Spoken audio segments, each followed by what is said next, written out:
Hey Kevin, what are you doing now? We're working on not swallowing that.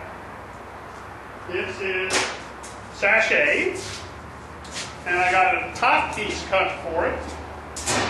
And I was just working this on the English wheel right here behind me, trying to get that curve in it so it would fit into the top. Well, on the other side over here, I got to make it go the other way. So we'll go back to the English wheel and flip it upside down this way and just start working across this side to curve this piece of metal down this way and try to make it fold in and fit up to the top right there.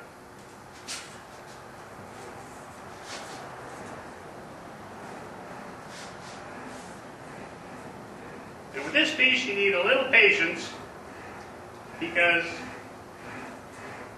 doesn't happen right away. All we're doing really is pinching the metal and making it stretch.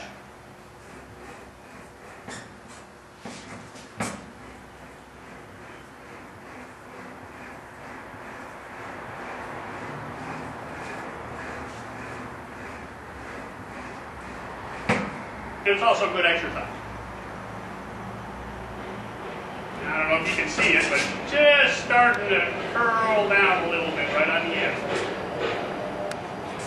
So we'll just sit here and just work it back and forth a little.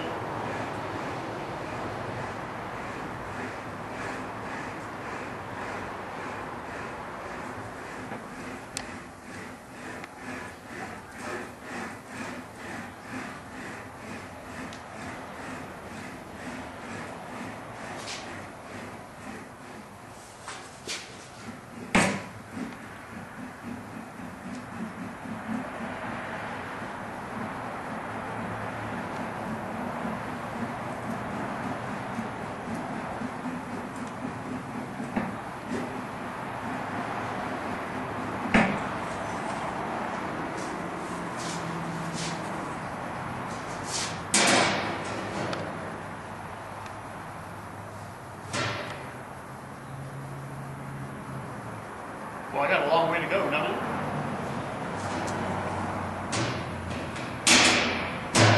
The bottom I can just push in, the side I can push in.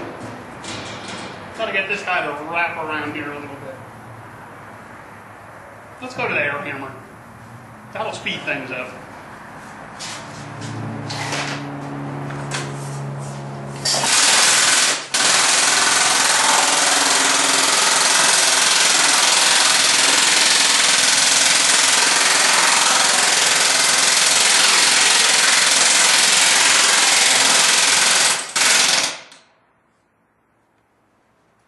See, that sped things up right there. Let's see how this fits.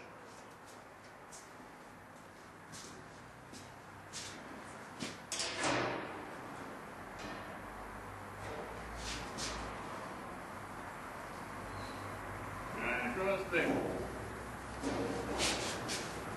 There.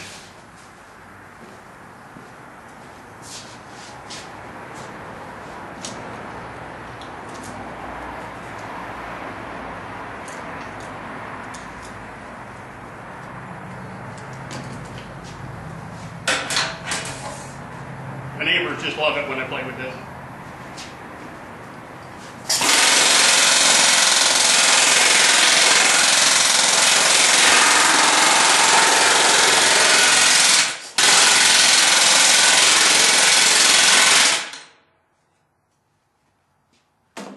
Why would you use a hammer anymore when you can use one of these?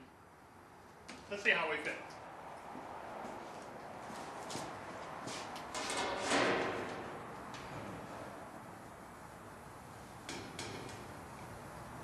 We're getting there.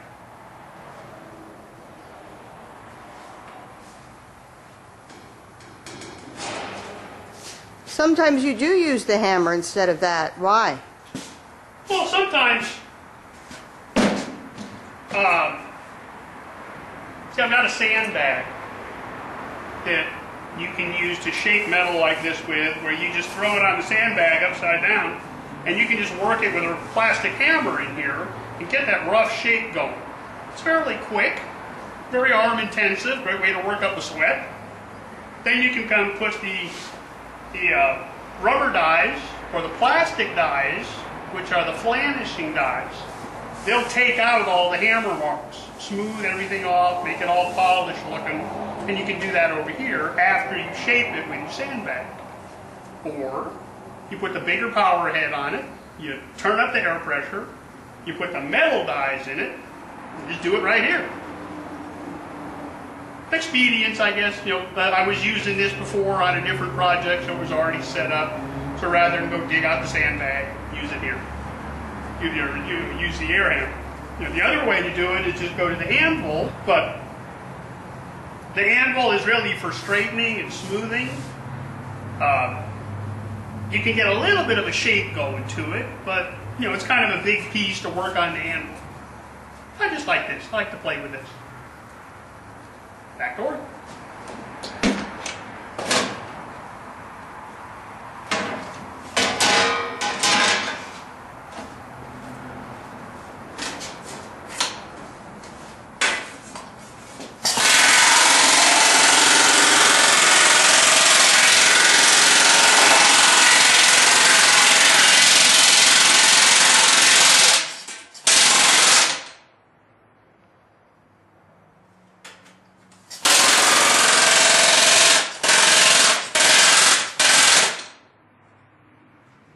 See, I can put shaping hammer, shaping dies. I can put flanishing dies to smooth it.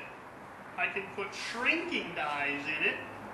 So not only can I bend it around a corner and start to make a bowl out of it, but if I get too much metal in one area, I can actually come in and squeeze that metal back on top of itself. I can work it from up here where there's too much, work it back into the middle of the metal, and make it bend and go around a corner. I can make a bowl if I want. I can bend the whole thing up and make a bowl out of it. I'm not very good at it, but I'm getting it.